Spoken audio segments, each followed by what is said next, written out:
All right.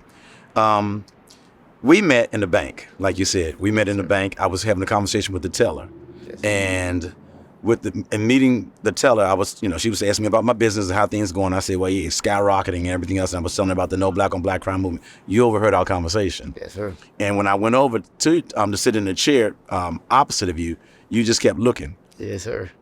Why were you looking at me? Because I was very intrigued. I'm actually really into the no black on black crime movement.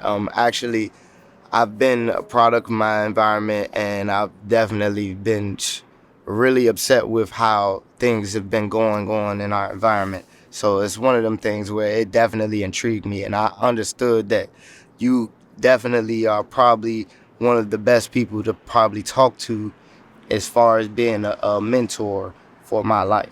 You came out and said that you didn't know me. You didn't even know me 5 minutes. So was it an instinct that you felt like, well, let me go approach that man and say, listen, because this is what you said, and you correct me if I'm wrong. I don't know you, but I know you can help me in life. I'm listening to you. I heard your conversation. You're a man I feel that can help me in life. I have a father. Don't get it wrong. And I have a good father. But my father can't teach me how to become a mechanic if he's not a mechanic, something like that. Absolutely. What did you mean? Absolutely. So what I meant was is pretty much is sometimes you gotta kind of reach out to the people who, if you are looking into being a car salesman, you know what I mean, in order for you to kind of get the best teaching on being a car salesman, you need somebody who's already been in that aspect of life. You understand what I'm saying? That aspect of job training. You understand? So it was one of them things when you said what you said, I knew right then and there. And like I said before, I pay attention to signs very well, and I pray to God all the time. And I understood that you definitely were able to kind of put that how can I say it, that aspect in the way you spoke to let me know that, okay, yeah, this guy knows what he's talking about. He's been there. He knows and sees that a lot of us really are just being judged. And I could tell that just off of how you spoke.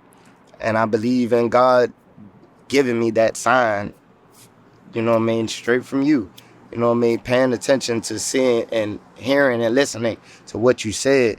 I understood that, oh yeah, this guy knows what he's talking about, and somebody can actually really help me along my way. Well, that was great that you had the trust, because this is like our second time meeting. We talked on the phone a couple of times. Yes, sir. But this is our second time meeting face to face. Yes, sir. And I'm honored that you feel like you can trust in it. It hadn't to be nobody but God to sit up there and say, let me go to this man. And right away I told you, I said, oh, bro, don't worry about it. I'll help you. Yes, sir. You understand? So that was cool. Yes, sir. The politicians have reached out. You hear on the news, they're trying to stop the black on black crime. Or not, they won't say black on black. They're trying to stop the crime wave. I'm gonna have to cut you right there. Politicians, they don't really help in no way, shape, or form. They try to say they got these programs out there, but how many of us even reach and see those programs? I mean, let's be honest. You don't even see those programs being promoted on Instagram, where majority of my age group is. And you don't really see that, nor do you even see anybody my age or younger trying to, you know what I mean, push that. So at that point, it doesn't give me a knowledge of or knowing that I can trust that what they're saying is real. You know what I mean? I can see already, you already was promoting your brand. Things, exactly. You know what I mean? It's things that I can automatically trust. Thank you. About, you know what I mean, you, because of how you are already promoting yourself. You know what I mean? Those are the things that politicians, they don't do. And nor do they even come out to even really represent in the community unless it's a black on black crime situation. So it's one of them things where what we want to happen is to get this solved beforehand. Before the crime happens. Exactly. Okay. They're not coming until after the crime has already happened. Okay. We haven't worked on any solutions to really kind of tie this down. All right. How can the people who are following me on No Black on Black Crime Movement, how can we help you reach your peers? Because we have to have your trust, first of all. We have to have a solid plan. We have to not just listen to you, but we have to come up with solutions. You see, it's not just one area we're trying to reach, because carjackers have a different reason than the ones that's about to scoop the cars and start shooting at kids in playground. Exactly. Everybody has these different crimes, have different reasons why they're doing them, which means they're going to call for different solutions. I'm going to hit just one right now. What do you think the solution is to carjacking? What's up with the carjacking? I'm not saying you sit there and say that you did carjacking, but nah, to be honest you with you, talk to people before. I've actually committed those crimes myself back in my day. To be honest with you. Okay, so but why? And to be honest with you, was because I felt like nobody wanted to give me a job. Nobody wanted to kind of give me that training in order to kind of push myself to where I needed to be. So one of the biggest things that I'm actually trying to start up as well is a nonprofit organization to where people doesn't have to have that pressure of feeling like, oh, I won't get the job because I'm not good enough. You know what I mean? It's one of them things where a lot of people are actually scared. They will never tell you that, but they're actually scared to go push themselves into that job. You know what I mean? That they really, truly want to be. What about the ones that don't really want a job then? So you're telling me, so you're saying that everybody who's, I know you're not saying everybody, but what about the ones who just don't want a job, has nothing to do with a job? I mean, what do you think their reason is for sitting out here to do the carjacking? Because even if they don't want a job, they have some type of interest in life. Whether that be cars, whether that be, you know what I mean, just being a pool boy. Everybody has an interest in life and what they like to do. You know what I mean? And until they can kind of form that into a job, if you will, or something to do every single day, at that point, now you find people doing things just because they need money or just because they have nothing else better to do. That's what I was about to ask you. That's what I wanted to hear. Is it some people out here doing these things just because there's nothing better to do? Exactly. So everything is not gang related? Not necessarily. Not necessarily. Okay. So next question then. How can I or anybody else gain the youth trust? How can I or anybody else gain the youth trust so we can communicate and find out what the solution really is? What's the solution to the problem? Why you're doing what you're doing, and how can we help you? For example, I came up with a solution that if I can get the government, because we can give millions of dollars to go overseas and get somebody back over here, where's that money going back into our community? Exactly. You understand? A lot of this is politics. Exactly. Okay, so if I can convince the government, if I can convince these councilmen and politicians, state attorneys and all these other people, hey, design a program where you can come, and I just want you to be honest, where you can come, because this is your first time hearing this question, where you can come, leave the streets, come get some training on how to become a mechanic, work HVACs or something like that.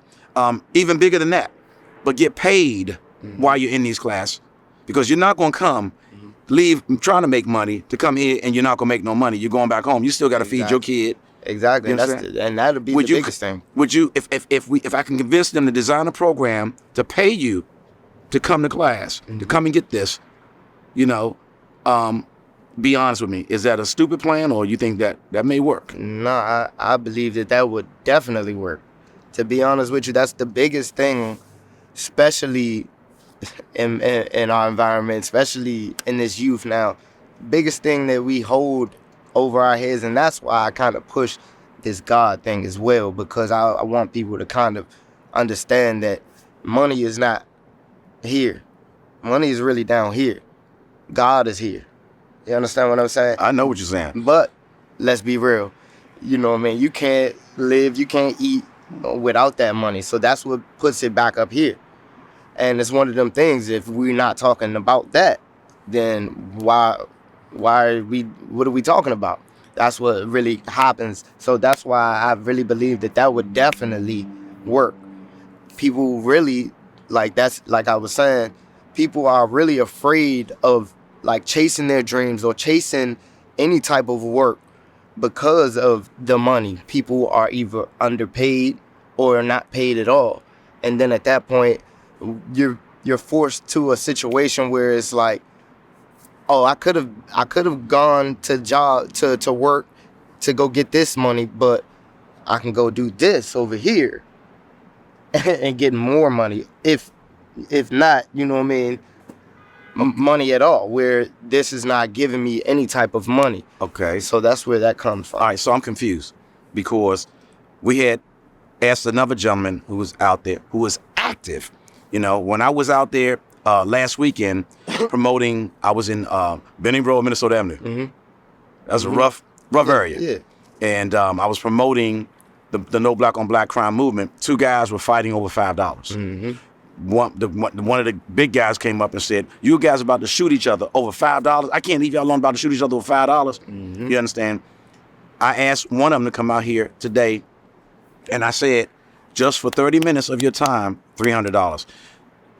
$300. Anywhere from $150 to $300, depending on how long I keep you out there. Mm-hmm.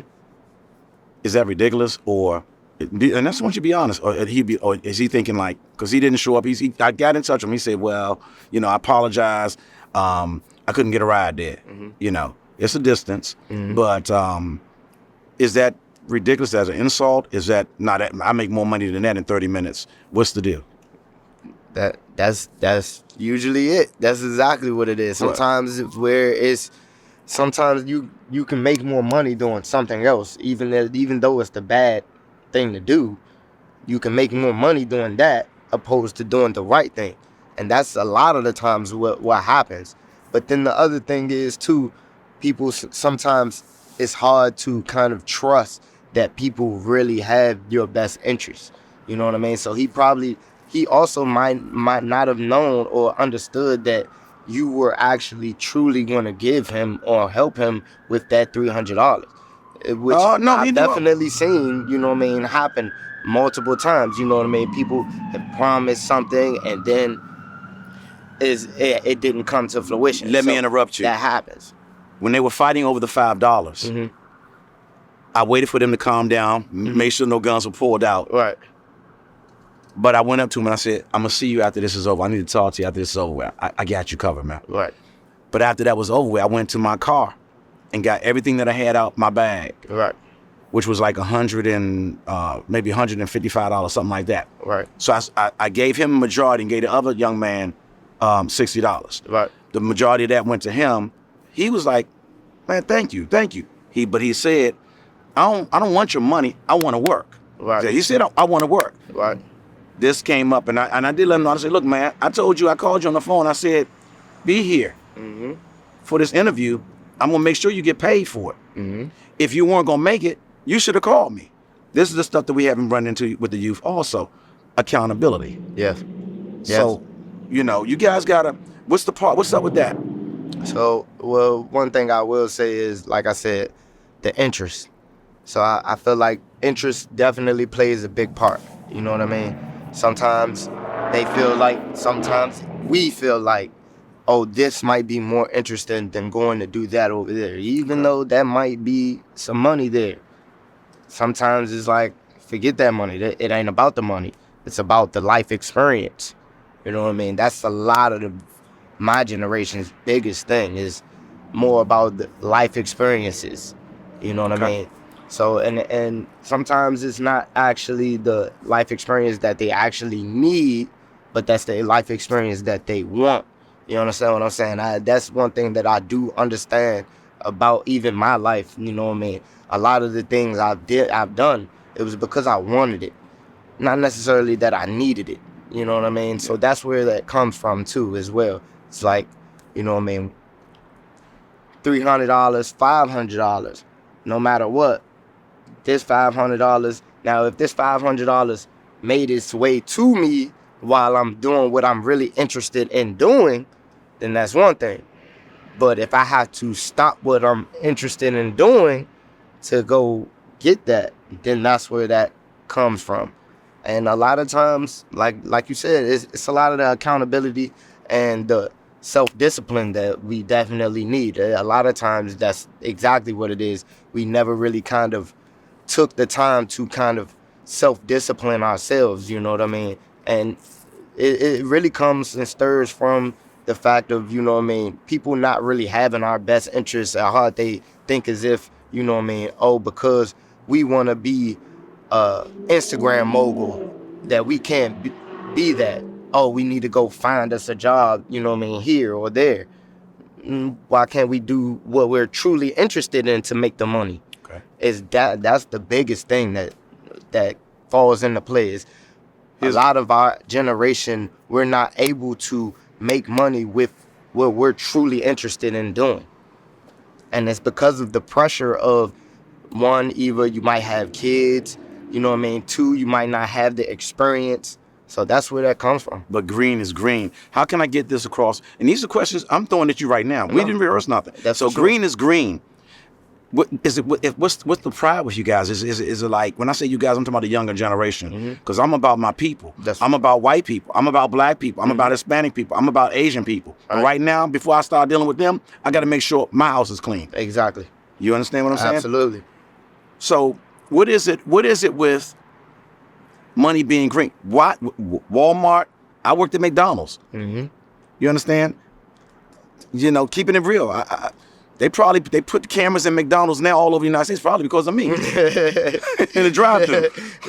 Because I was an A student, exactly. But money looked good, and you know, just keeping it real. When I was in that drive-thru, you know, I was pocketing that money. I would come through, I would add up real fast, exactly, and be off a little bit on the taxes, and that money wouldn't go in the cash register, in my pocket. May I ask you one question? You was already getting paid from McDonald's. What made you get that money? It wasn't enough, right? Throw this back on me. It wasn't enough, right? It was greed. It was enough because I was a teenager living with my mother. I ain't had no bills. So if it was enough, was greed. So it was enough. What made you go to get more? Greed. I think it was greed. Yeah. But I also wanted some more things. I wanted a car. Exactly. Which McDonald's paid for my car. And guess what that is though? It's the interest. I'm gonna stress that. I can't stress that enough. It's the interest that you had. You were interested in a car. You were interested in the money. It's all about your interest. And I feel like that's the biggest part that people are not tapping into. What is this person's interest? What is this person's purpose? You know what I mean? What do they truly want deep down inside of them? Sometimes, a lot of the times, it's not even really about the money, which more times than none, which is why he didn't ever even show up. It's because sometimes it's not even about the money. It's about your interest. And then if you can't tie that into each other, that's what gives a person the, I don't really want to, or they're not really, like I said, the reason why I'm even here is because I was so interested in this no black on black crime movement. It's always about the interest. What are you interested in? And that's where it comes from. And how we pull that interest is actually tapping in and talking to people and figuring out what it is that they truly want and like for their life. If money wasn't an object or issue, what is it that you would truly want or like to do for the rest of your life? That was good. I have maybe two more questions. One for sure. People wanted me to change no black on black crime to no crime, period. This is, again, these are questions that's thrown at you. I want everybody to know these are questions that's thrown at you for the first time. Right. But I told you, I said, hey, look, I want you to be totally honest, because that's what's going to reach everybody, total honesty. So people wanted me to change to no black on black crime. You know, my state attorney, I'm in PG County, Maryland, Brave Boy, you know, she was more worried about people. First, she said she's more worried about people who I got to deal with Hispanics. I represent whites. I represent Hispanic. I represent all races. And I'm trying to tell her, people are going to be more proud of you, even the other races, if they can sit there and say, well, you know what? She's reaching out to stop no black on black crime, keeping it real. Mm-hmm.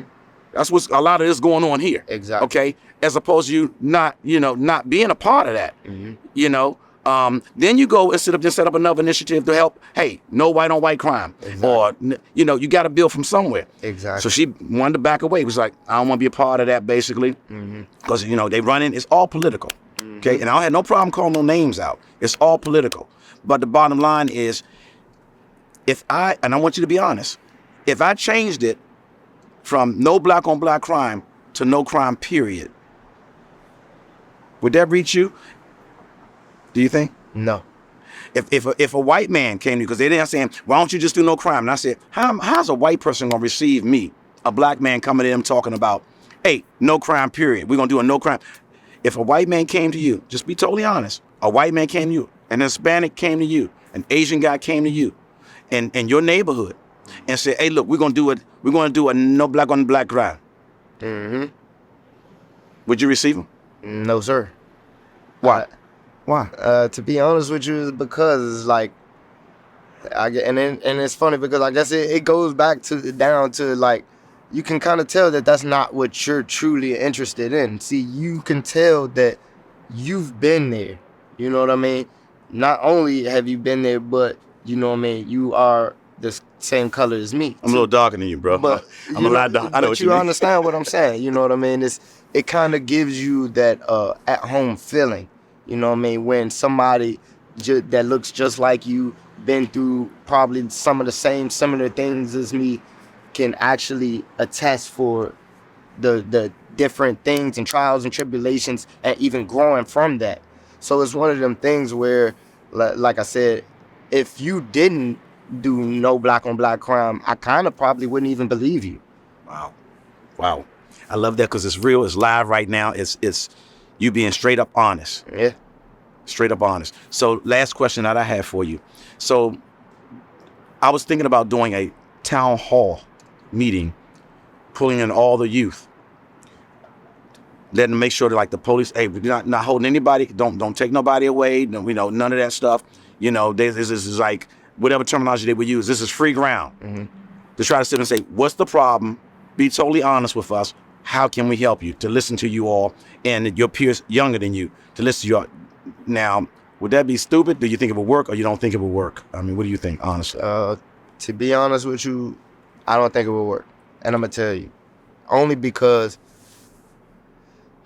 how can I say it? Sometimes people, they get stuck in their ways. And sometimes you'll have to go and reach them where they're at. Yes, on their turf. Opposed to you trying to pull them on yours. Exactly. And like, I know I keep saying it and keep using it, but it goes back to the interest. That's not their interest to go and sit into a meeting about no black and black crime. What is in their interest is to sit on this block and maybe take a drink, maybe make some money, maybe holler at that girl that's walking past. That's what their interest is. So at that point, it's going to be hard to kind of actually pull them into where you need them to be. See, now, what I will say is better is to go out here and reach each and every neighborhood that like doing. Exactly, like I'm doing. That you know that have that high crime rate, and actually show them that, man, I'm out here getting to it just like how you are out here getting to it. You understand? The best way to reach people is to actually be doing similar things, even though it's, a different aspect. Of course, it's still a good thing, but if I see that, okay, he's out here getting to it, it's just natural gonna be like, hey, let me see what he's into, where he's out here getting to it, and it's actually a good thing opposed to this bad thing that I'm doing. You understand what I'm saying? All right. I think that's about it. I want to say, last thing I'm gonna say to you, then I'm gonna let you go. Everybody needs encouragement. Everybody needs somebody to tell them, hey, you can do this. When I'm very direct, I'm very straightforward. A reason why I have a lot of friends, reason why I have a huge following, this is one of the questions that the reporters asked me. I have a huge following. Exactly. Is because people know they can trust me, just like you now feel I can trust this man. Exactly. My actions are going to speak louder than your instincts. Exactly. Because my words are, yeah, you definitely can trust me. I said, I'm going to help you any way I can help you. What you need help with, you give me a call. Exactly. I'm there. I promise you, I'm going to be there. Exactly. You and anybody else that tries to get in touch with me, if I can be there, I'm going to be there. Motivation, encouragement, because I'm going to put a special thanks out to a lady named Samantha Lee. Never met her, had on Instagram. She didn't send messages to me, but some people picked her up and sent her to me on Instagram. Correct. You understand? And Instagram, she was saying, know who you are. You are king. You are this. You are that. You keep your head up. You keep it. Because there was a time I got ready to give up on this movement. That's until right. I started. I went into prayer. I went into fast. For 7 days, I ate nothing. I sit up there and I left all nonsense alone, and I got with God. And I started saying, listen, in peace of mind, man, I'm going to tell you this. Peace of mind. And when I found out from fasting, you're weaker. So you're going to be more humble. You're not going to be all energetic. So now you've toned everything down. Yep. And you're not going to want to waste your energy on a lot of things. And then I feel at that point, that's when God starts talking to you and guiding you in the directions that you need to go based upon the prayers that you're having. And so I thank God for you coming here tonight. Thank you. And all the information that you've given us. I'm hoping that these guys listen to you and me, from where I've come from. One bedroom apartment, my box spring mattress, my dining room table. Mm-hmm. So you know that I'm with you. Yes, My sir. dining room table, the box that I moved everything in the apartment Yeah. I turned the box upside down and put a tablecloth over it. That was my dining room table. Yeah. My furniture was backyard furniture. Yeah. Blue and white straw furniture. Yeah, the yeah, old yeah. stuff. I know what you're That was talking my furniture. But I was so happy. You couldn't tell me I wasn't living large. Exactly. And then I worked from all of that to get to where I'm at now. Like I said, there's some things wrong. Like I told you about the McDonald's Exactly. thing. There's some Exactly. things wrong. You understand? Not proud of it, but just you got to be honest. You got to be real with people. In order for you to be real with me, I had to be real with you. Exactly. I mean, I ain't never done drugs. I never smoked. I never got high. I was about fighting legally in the ring and my kickboxing. Exactly. My fighting, my boxing, and my kickboxing. Right. I was about that. All right. And my grades. I'm very competitive. I Right. had to have straight A's. Right. In the neighborhood that I grew up in. Yeah. Be able to fight. Right. Funny combination. Right. But at the same token, it's I thank God because it can be examples Exactly. to say, man, you can still be cool. You can still know how to fight. Yep. You understand? But you can also be educated. Be educated, yes, sir. Know how to fight. Absolutely. You understand? Know the Lord, not be ashamed of it. And not be ashamed of it. That's the biggest thing, knowing the Lord and not being ashamed of it. You understand? That was something that I really fought through because one of the things is in these neighborhoods, they not preaching or promoting the Lord at all. No. You know what I mean? It's hard to, I told y'all, one of the craziest things that I've seen, it was a baby, put in a dumpster. You know what I mean? It was like, how could the Lord, allow that to happen? But when you truly, get in touch with him and talk with him, you'll understand that God has mysterious ways of doing things. See, more times than none, that mother and father of that baby probably wasn't going to be a good fit. So the Lord called that baby to be with him. Now, I know it seems like, it was a messed up situation, but to be honest, it was a better situation for that baby to go and be called with the Lord. And I'm 27 years old, been through all the same things that a lot of these guys been through, you know what I mean? Breakups, you know what I mean? Fights, you know what I mean? All of that. Stabbed, like I said, you know what I mean? Shot at, all of that. And at the end of the day, I understand that no matter what doesn't break you only makes you stronger. You understand? That's true. And it's about learning how to. What didn't break you made you stronger. Exactly. Before you go, know this. Whatever you're going to go through and whatever you guys are going to go through in life, understand this. Stop looking at things, it's so bad, it's so bad. My family was murdered. I had family members murdered. No drugs. Murdered. I was paralyzed by a drunk driver. Hit head on with a drunk driver. Doctor told my mom he's paralyzed. Football career is over. He probably never walk again. Thrown out of a car in another accident. Thrown out of the car. Busted my head open on the ground. The guy came out. Only thing I remember, he getting out the truck, kicking me. He was at fault. I mean, so many different things. So many bad things that I consider bad happening to me in life. But know this, it wasn't bad. All of that was training. Exactly. Everything was training Yep. to get me to From the where I Lord am now. You understand the Exactly. design to build this person? Because see, I couldn't relate to everybody if I had a smooth life. Couldn't relate to you. Wouldn't have been, exactly. You understand? If you know, it even went into how to treat people. Women Exactly. don't get in my car without me opening the car door. Don't get out my car without me opening. It can be my mother, my sister, Exactly. my church member. It doesn't matter. Exactly. Any female. You understand?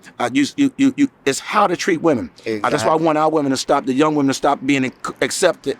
Accepting being called the B. That's my B. And you are a black queen. You can be a cool black queen. I was an A student, like I said, but nobody at school when I got in the fights, they was like, "Oh man, hold up, man, he ain't no square, he's not no door." Exactly. Nah, bro, with no door. Exactly. Surprise! But you saw me with these books going home. Exactly. I ain't had no high waters. I ain't had no bifocals. Exactly. I was smooth. Exactly. But the bottom line is, you can be all of that.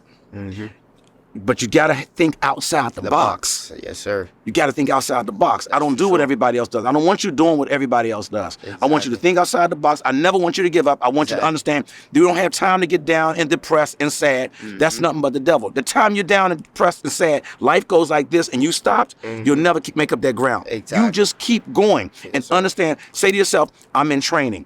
How am I gonna pass this test? I'm in training right now. How am I going to pass this test? Because if you don't pass the test, you're going to have that quiz all over again until you pass that test. You understand? Yes, sir. That's the quote for the movement. I'm in training. You putting that? I'm in training. Remember that. Thank you for coming out. Sir, no Appreciate problem, you, man. Really. Yes, sir. Thank you so much. No problem. Thank you for trusting in me. Nah, that's nothing. That's God.